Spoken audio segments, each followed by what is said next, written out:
आपका स्वागत है। और आज जो हम बात करेंगे वह संस्कृत विषय की बात कर रहे हैं।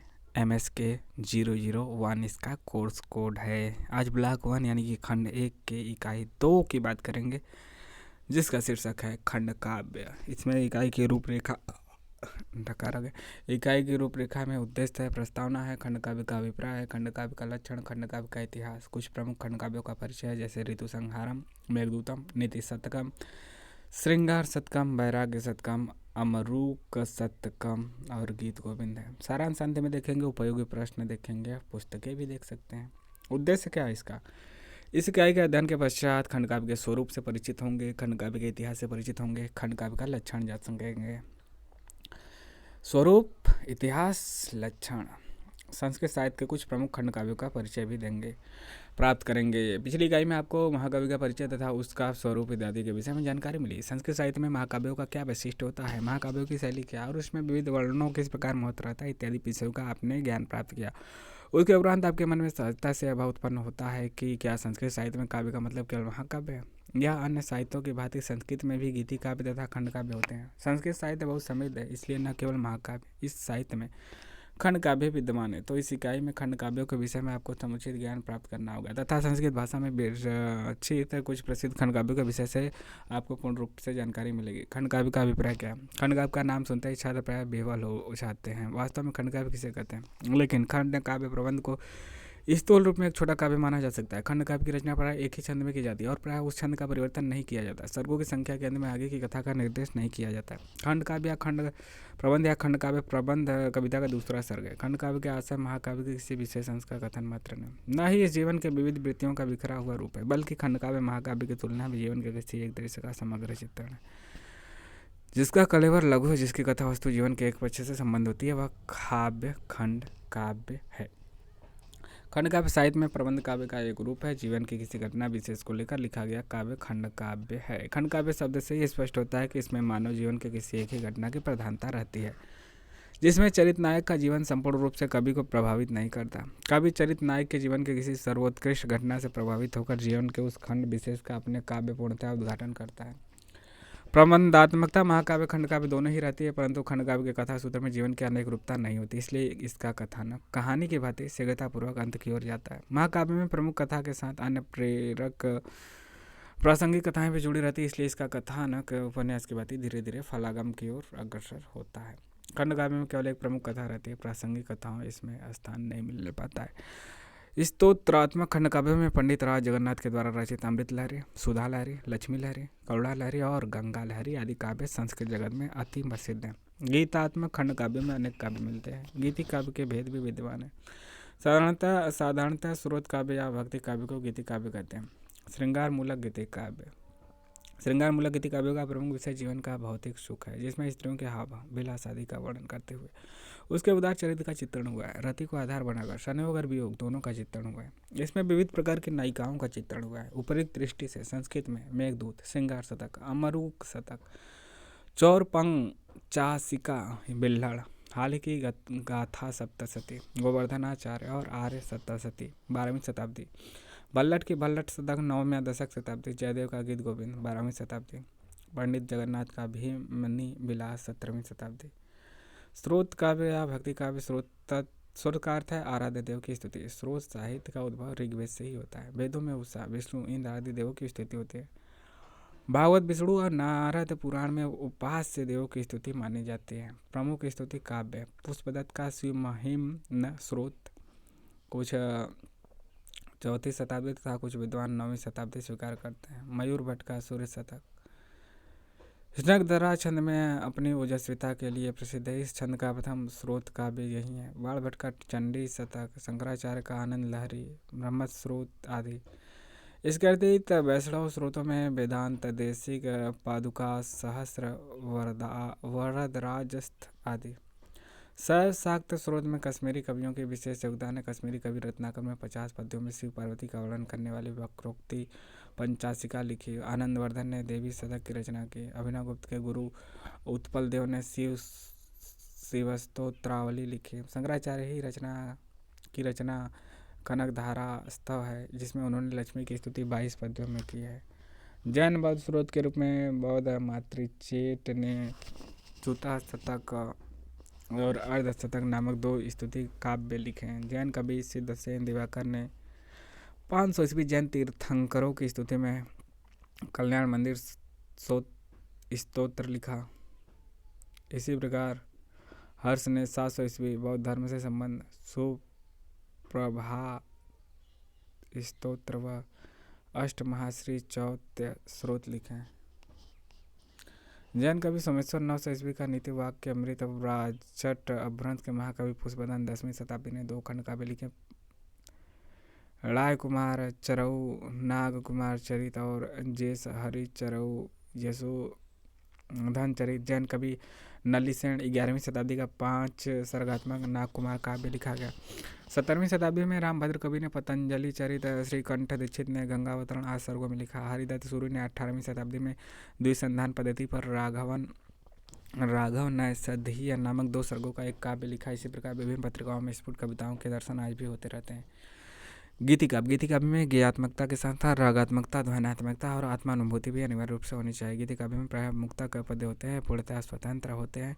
पूर्व परिनिक्षेपाणापि हेन रस चवर्णा क्रियते तदेत मुक्तम। ध्वन्यालोक गीति काव्य में घनत्व, एकाग्रता, तन्मयता, प्रमुखता से केंद्रीभूत होती है। ऋग्वेद के सर्मपणि संवाद को लेकर रामायण, महाभारत और परवर्ती काव्यों में अनेक प्रसंग प्राप्त होते हैं। रामायण में हनुमान, महाभारत में श्री कृष्ण का संदर्भ प्रायः गीति काव्य के संदर्भ में दिया जाता है। रामायण में हनुमान और महाभारत में श्री कृष्ण का संदर्भ प्रायः गीति काव्य के संदर्भ में दिया जाता है। खंड काव्य का लक्षण क्या है? संस्कृत साहित्य में काव्य शास्त्रीय बिंदुओं पर अत्यंत ही गहनता से विचार हुआ, किंतु इसे काव्य के एक प्रकार के रूप में केवल आचार्य विश्वनाथ और रुद्रट ने ही विवेचित किया। आचार्य विश्वनाथ ने साहित्य दर्पण में खंड काव्य की अत्यंत सीमित परिभाषा दी है। खंड काव्यम भवेत् काव्यस्य कदेशानुसारी च, अर्थात काव्य के एक अंश का अनुसरण करने वाला काव्य खंड काव्य होता है। इसमें छंद एक या एक से अधिक हो सकते हैं। रस, अलंकार, प्रकृति वर्णन तथा चरित्रांकन महाकाव्य के समान होता है। अपने आप में पूर्ण तथा निरपेक्ष होता है। महाकाव्य के एक या अधिक से अधिक सर्गों को सापेक्षता के कारण खंड काव्य नहीं कहा जा सकता। महाकाव्य में प्रत्येक सर्ग की कथा को अवान्तर कथा की अपेक्षा होती है, किंतु खंड काव्य अन्य निरपेक्ष और स्वतः स्फूर्त होता है और इसका विस्तार भी अधिक नहीं होता। संस्कृत साहित्य में इसकी जो एकमात्र परिभाषा साहित्य दर्पण में उपलब्ध है इस प्रकार से है। भाषा विभाषा नियमात काव्यम सर्ग समुत्थितम एकार्थ प्रवणय पदय संधिसाग्रह वर्जितम खंड काव्यम भवेत् काव्यस्कै देशानुसारी च। उक्त परिभाषा के संदर्भ में शास्त्रीय समीक्षा के सिद्धांत के अंतर्गत भाग 2 में आचार्य त्रिगुणायत ने भी एक देशीयता का आशय जीवन के एक वच का वर्णन चित्रण महाकाव्य के स्वरूपगत लक्षणों का सीमित रूप में स्वीकृति और महाकाव्य की तुलना में छोटा होने के अतिरिक्त वर्णन प्रवाह और भावात्मकता की अधिकता को अस्वीकार किया। प्रथमा रुद्रट ने प्रबंध काव्य को महत् और लघु 2 प्रकारों में विवेचित किया है। रुद्रट के अनुसार धर्मार्थ काम मोक्ष पुरुषार्थ चतुष्टय में से किसी एक को लक्षित करके किसी लक्षित रस को ही आधार के रूप में स्वीकार करके खंड काव्य का आंतरिक रूप से गठन किया जाता है। इस प्रकार से रुद्रट के एक देशीयता का ही परिवर्धित कथन विश्वनाथ ने संक्षेप में साहित्य दर्पण में किया है। खंड काव्य का इतिहास क्या है? खंड काव्य का इतिहास लिखने से पूर्व स्पष्ट कर देना आवश्यक है कि गीति काव्य और खंड काव्य दोनों परस्पर एक ही है। कपिल देव द्विवेदी का मत है कि शास्त्रीय दृष्टि से गीति काव्य को खंड काव्य कहा जाता है। उमाशंकर शर्मा ऋषि कहते हैं आधुनिक समीक्षा की दृष्टि से गीति काव्य और खंड काव्य में भेद होता है। वहीं वाचस्पति गैरोला गीति काव्य को स्फुट काव्य या खंड काव्य के एक विशेष प्रकार के रूप में गणना करते हैं। यहाँ पर खंड काव्य के एक विशेष प्रकार की तरह गीति काव्य को स्वीकार किया जा रहा है। इस प्रकार स्फुट काव्य की प्राचीनता प्रथम शताब्दी ईस्वी से प्रारंभ होती है। बौद्ध मातृचेट ने 27 ईस्वी सन के लगभग महाराज कनिष्क के लेख को 25 पद्यों में प्रस्तुत किया, जिसमें तथागत के सुधारवादी और नैतिक जीवन से संबंधित आदर्शों की रचना की। बौद्ध आर्य 400 ईस्वी कृत परिमिता समास जानकी परिणय। 7वीं शताब्दी जैन मुनि धनंजय का विशापहार स्रोत। 7वीं शताब्दी 39वां इंद्रवज्रा वृत्तों का लघु काव्य है। इस प्रकार कई टीकाएं लिखी गई। कुछ प्रमुख खंड काव्यों का परिचय है। कवि कुलगुरु कालिदास संस्कृत परंपरा में गीति काव्य के प्रवर्तक हैं। संस्कृत गीति काव्य विधा में मेघदूत और ऋतु संहार का अद्वितीय स्थान है। इसमें एक में जहाँ बाह्य प्रकृति प्रमुख है तो दूसरे में अंतः प्रकृति, एक में यौवन का उन्माद है तो दूसरे में यौवन का विषाद, एक में अप्रवणता है तो दूसरे में प्रवणता, एक में कला प्रधान तो दूसरे में भाव। बाह्य प्रकृति प्रमुख है तो दूसरे में अंतर प्रकृति, यौवन का अनुवाद है तो दूसरे में यौवन का हम विषाद है, एक में अप्रौढ़ता है तो दूसरे में प्रौढ़ता है, एक में कला प्रधान दूसरे में कला भाव। ऋतु संहारम की बात की जाए तो महाकवि कालिदास की रचना है, शायद यह काव्य कालिदास की पहली रचना है। महाकवि की अद्भुत काव्य रचना, दक्षता इस काव्य में नहीं दिखाई पड़ती है। संपूर्ण संस्कृत साहित्य में ऋतु संहारी ऐसी पहली रचना है जिसमें भारतवर्ष में प्राप्त समस्त 6 ऋतुओं का स्वतंत्र रूप से तथा क्रमशः निरूपण किया गया है। आलोचकों का कहना है कि कवि ने विक्रमादित्य का राजस्व प्राप्त होने के पूर्व इसकी रचना की होगी और यह नव यौवन की अवस्था में रचा गया होगा। ऋतु संहार का सर्वप्रथम स्पंदन संपादन कलकत्ता से सन 1792 में सर विलियम जोन्स ने किया था। सन 1840 में इसका एक अन्य संस्करण पी फॉन बोलेन द्वारा लातिनी तथा जर्मन पद्यानुवाद सहित प्रकाशित किया गया। 1906 में निर्णय सागर प्रेस से रचना मणिराम की संस्कृत टीका के साथ छपी थी, जिसके अब तक अनेक संस्करण हो चुके हैं, लेकिन कुछ विद्वान ऋतु संहार को कालिदास की कृति नहीं मानते। इस पक्ष में प्राय 3 तर्क दिए जाते हैं।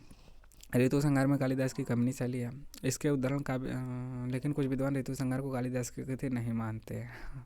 ऋतु संहार में कालिदास की कमनी शैली नहीं है, इसके उदाहरण काव्य शास्त्रीय ग्रंथों में प्राप्त नहीं होते हैं। महाविद्वान मल्लीनाथ ने इस काव्य पर टीका नहीं लिखी है। ऋतु संहार में 6 सर्गों में 6 ऋतुओं का क्रमशः वर्णन 144 श्लोकों में हुआ है। यह कालिदास के अन्य कृतियों के समान परिष्कृत नहीं है। चूँकि इस पर मल्लीनाथ की टीका भी नहीं है, अतः कुछ विद्वान मानते हैं कि कालिदास की कृति ही नहीं है। संस्कृत साहित्य की केवल यही कृति जिसमें 6 ऋतुओं ग्रीष्म, वर्षा, शरद, हेमंत, शिशिर, बसंत, यानी कि ग्रीष्म, वर्षा हो गया, सर्दी हो गया, फिर हेमंत, शिशिर, बसंत का क्रमशः संपूर्ण विवरण प्राप्त होता है। इसमें ऋतु क्रमशः ग्रीष्म की प्रचंडता का वर्णन कवि इस प्रकार से करते हैं। प्रचंड सूर्य, स्पृहड़ी, चंद्रमा, सदा वगा छतवारी, संचय, दिनांत, ररम्यो, यूप, शांत, ममन्यो, निदाघ, कालो, अय, मुपागत, प्रिय। ऋतु संहार की भाषा सरल और स्वाभाविक और रहस्यपूर्ण है। बसंत ऋतु के आने पर सभी पदार्थ सुंदर हो जाते हैं।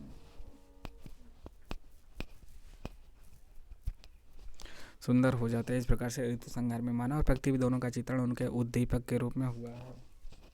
शरद ऋतु के वर्णन में कल्पना रूपक अलंकार, भाषा, स्रष्टा और संगीतात्मकता का समन्वय है। इस प्रकार से ऋतु संहार में कवि की प्रतिभा और कल्पना शक्ति अद्वितीय रूप से प्रकट हुई है। काव्य शास्त्रीय ग्रंथों में ऋतु संहार के उदाहरण अलंकारिकों ने इसलिए नहीं दिए कि महाकवि कालिदास के ही अधिक प्रौढ़ उदाहरण विद्यमान थे। मल्लीनाथ ने भी सरल ग्रंथ होने के कारण इस पर टीका नहीं लिखी होगी। इस प्रकार ये तर्क कमजोर है। वस्तुतः ऋतु संहार के पर्यालोचन से यह स्पष्ट प्रतीत होता है कि इसमें कालिदासीय प्रतिभा बीज रूप में विद्यमान है। ऋतु संहार की शैली और काव्य सौंदर्य। ऋतु संहार में कवि कल्पना की मनोहारिता भी आकर्षित करती है तथा कवि का अर्थार्थ बोध भी। पहले ही पद ग्रीष्म की प्रखरता तथा संताप के वर्णन से आरंभ होता है। इसके आगे कवि कहता है कि धूल के बौंडर उठ रहे हैं, कड़ी धूप से धरती दहक रही है, प्रिया के वियोग से दग्ध मानस अपने प्रवासी तथा इस दृश्य को देख नहीं पा रहे हैं। प्यास से चटकते कंठ वाले मृग एक जंगल से दूसरे जंगल की ओर भाग रहे हैं। ग्रीष्म ने वन के प्राणी को ऐसा आकुल कर दिया है कि सांप की मयूर के पीछे के नीचे धूप से बचने को आ बैठा है। मयूर को उसकी खबर नहीं। प्यास से सिंह का मृगया का उद्यम ठंडा पड़ गया। जीभ लटकाए हाफता हुआ वह पास से निकलने हिरणों पर भी आक्रमण नहीं कर रहा। तृषा से व्याकुल हाथियों ने भी सिंह से भय खाना छोड़ दिया। सूकर भद्र मुस्ता से युक्त सूखते कीचड़ मात्र बचे सरोवर की धरती में धसे जा रहे हैं। ग्रीष्म वर्णन के इस पहले सर्ग में वन प्रांत की विषरता का वास्तविक चित्रण कवि ने अत्यंत विशद रूप से अंकित कर दिया है। दावाग्नि से जलकर काष्ठ मात्र बचे वृक्ष, सूखते पत्ते, जहाँ का तहाँ ढेर और सूखे हुए सरोवर, इन सब का विस्तार चित्त को भयभीत कर डालता है। दावाग्नि का वर्णन भी कालिदास ने इसी यथार्थ दृष्टि से किया। मेघदूत लोकप्रिय प्रसिद्धि की दृष्टि से मेघदूत का अपना एक विशिष्ट महत्व है। इस पर लिखी गई टीकाएं इस बात का सबसे बड़ा प्रमाण है। प्रौढ़ता और परिष्करण की दृष्टि से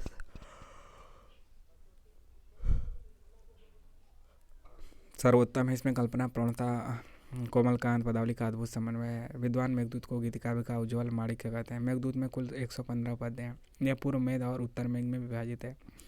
पूर्व मेघ में 63 श्लोक और उत्तर मध्य में 52 पद्य हैं। पूर्व मध्य में 63-52। मल्लिनाथ ने अपनी टीका 6 प्रक्षिप्त श्लोक मानते हुए 121 श्लोक स्वीकार किए। अलग अलग टीकाओं संस्करणों में श्लोकों की संख्या भिन्न भिन्न है। मेघदूत ने कवि की कल्पना की है कि अलकापुरी का निवासी एक यक्ष अपनी प्रेयसी से अतिशय प्रेम करता है। यक्ष के कर्दप्यच्युत होने के कारण पुरी के स्वामी कुबेर ने यक्ष को अपनी पत्नी से दूर रहने का शाप दिया। यक्ष के कर्तव्यच्युत होने के कारण पुरी के स्वामी कुबेर ने यक्ष को अपनी पत्नी से दूर रहने का शाप दिया। कुबेर ने यक्ष को अपनी पत्नी से इस शाप की अवधि 1 वर्ष की थी। यक्ष यह शाप रामगिरी आश्रम में व्यतीत करता है। वह 8 महीने पूरा कर लेने के बाद वर्षा काल आने पर विरह वेदना से पीड़ित होकर मेघ से अपनी पिरैया था अपनी प्रियतमा तक पहुंचाने के लिए अनुनय करता है। काव्य के पूर्व भाग में मेघ का यथोचित स्वागत करके उसने रामगिरी से अलकापुरी तक का मार्ग बदला है, जिसमें माल प्रदेश मालवा जिसे कहते हैं माल प्रदेश मालवा एक ही आम्रकूट या फिर अमरकंटक, नर्मदा नदी, विदिशा नगरी, निर्विंध्या नदी, उज्जैनी, महाकाल मंदिर, शिप्रा आदि से होते हुए कैलाश और मानसरोवर आदि का वर्णन अत्यंत रोचक और प्रभावशाली ढंग से किया गया। उत्तर में अलकापुरी की भव्यता का वर्णन है, जिसके विषय में बताते हुए यक्ष कहता है कि यहाँ पर सुख, वैभव, आनंद और विलास की प्रचुरता सदैव रहते हैं। यहाँ पर कुबेर का निवास स्थान है। यहाँ पर उसकी यानी यक्ष के प्रियतमा विरह व्याकुल दिखाई देते हैं, जो विरह से खिन्न, मलिन, उदास, कृष, तुषारहात कमलिनी के तुल्य हो गई है। ये यक्ष मेघ से कहता है कि हे मेघ, तुम प्रियतमा से कहना कि उदास ना हो। दुख के 4 मास भी शीघ्र बीत जाएंगे। शीघ्र ही सुख का आगमन होगा। हम सबका शीघ्र पुनर्मिलन होगा।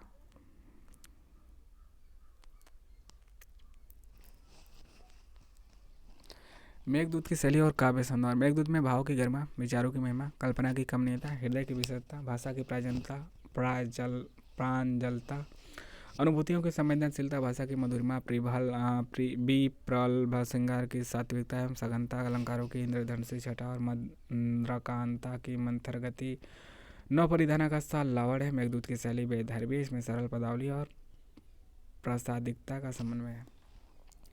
मेघदूत के भाव पक्ष पर ध्यान केंद्रित करने पर वाक्य रसात्मकम काव्यम सिद्ध हो जाता है। इस पद में निर्विंध्या नदी को मेघ की प्रेयसी बताया गया है। विचि क्षोभस्तनित विहग श्रेणी कांची गुड़ाया, उसकी मेखला पक्षियों के कलरव के रूप में ध्वनित हो रही है। भंवर के रूप में नाभि दिखाई दे रही, गति धीमी हो रही। इसके ऊपर उत्तर कर मेघ रस ले लेगा, क्योंकि स्त्रियों के हाव भाव के प्रेम अभिव्यक्ति के प्रारूप होते हैं। भाव की मार्मिकता की दृष्टि से उत्तर में अत्यंत विशिष्ट है। इसमें यक्ष और यक्षिणी दोनों की विरह दशा का चित्रण प्राप्त है।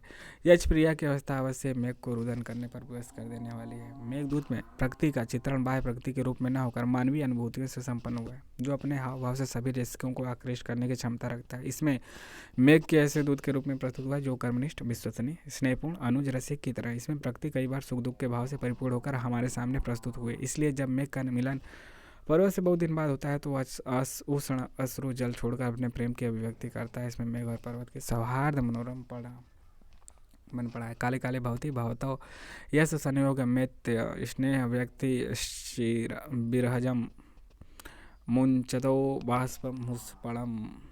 मेघदूत में कालिदास ने मेघ और नदियों का यह नायक नायिका के रूप में चित्रण किया। मेघ नदियों के हवा पर आकर्षित हुआ, इसमें प्रेम करता है, रमण करता है, उनकी कामना पूर्ण करता है। सिंधु नदी जब वियोग में कृष हो गई तो उसे प्रेम जल देकर संतुष्ट करता है। उत्तर में भी अलका नगरी के प्राकृतिक सुषमा के प्रसंग में सदा सभी ऋतुओं के सुलभ होने की कल्पना कभी ने की है, जिसमें षड ऋतुओं के पदार्थों का उपयोग वहाँ की सुंदरियों करती है। अलका के सुंदरियों के हाथ में शरद ऋतु का लीला कमल, केसों में ताजे कुंद के फूलों का ग्रंथन, मुख पर शिशिर ऋतु में खिलने वाले लोभ पुष्प का पराग लगाने से, पांडुताल जोड़ों में वसंत के गुरबक पुष्प की सजावट, कानों में ग्रीष्मकालीन शिरीष का पुष्प और मांग में वर्षाकालीन कदम्ब का पुष्प सदैव सुशोभित होता है। मेघदूत छंद के चयन, भाषा का सौष्ठव एवं पद लालित्य की दृष्टि से संस्कृत साहित्य अद्भुत रत्न सरसता और स्वाभाविकता के साथ साथ ध्वन्यात्मकता इस गीति काव्य में पुराण का संचार करते शब्दों का विन्यास ऐसा है कि जैसे पद लुढ़कते हुए से आगे बढ़ रहे हैं। भाषा की सहजता इस पद में देखी जा सकती है। जातम वसेम भुवन विदिते पुष्करा